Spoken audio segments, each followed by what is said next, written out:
Do'stlar, Kolumbiya terma jamoasi ochiqchasiga bizdan hayiqib o'tdi. Shunaqa kunlar ham keldi, Xudoga shukr. Kolumbiya televideniyasi va mutaxassislari O'zbekiston terma jamoasi haqida yaqindagina fikr bildirishdi va men uni o'zbek tiliga tarjima qildim. Xo'sh, eshitamiz kolumbiyaliklar biz haqida nima deyishayotganini.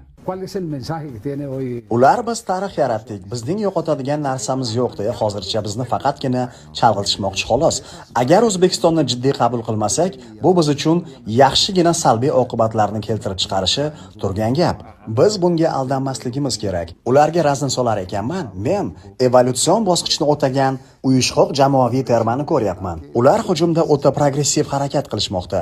Bu italiyalik mutaxassislarning sa'y-harakatlari albatta. Qaytaraman, bu jamoaviy terma jamoa va ular kollektiv taraflama ancha kuchli hisoblanishadi.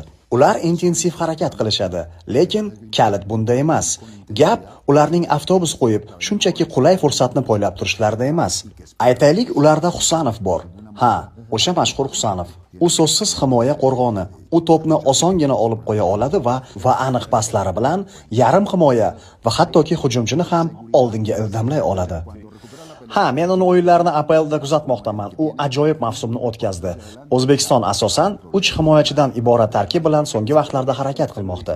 Husanov mas'uliyatni qo'rqmasdan bo'yniga olmoqda. U atiga 22 yosh bo'lsa ham, u bemalol himoya chizig'idagi barcha xatolarni to'g'rilab, hattoki boshqa sheriklarini ham sug'urtalab qo'ymoqda.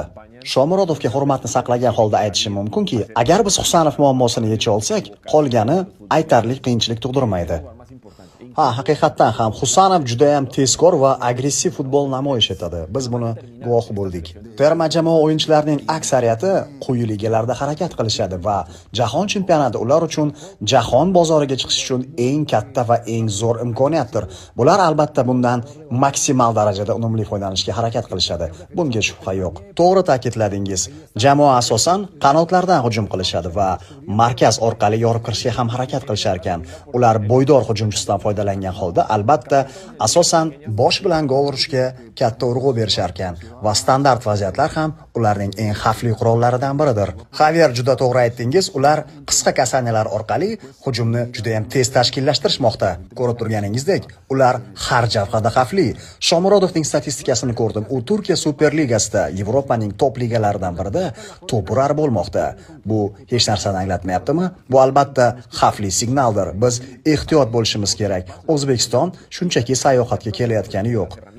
Ular har qanday jamoani ojiz nuqtasini his qilishga majbur etishmoqda va biz bunga tayyor turishimiz kerak. O'zbekiston shunchaki sirli tulpor emas, bu aniq tashkillashtirilgan jamoaviy, intensiv va evolyutsion ruhdagi jamoa. Men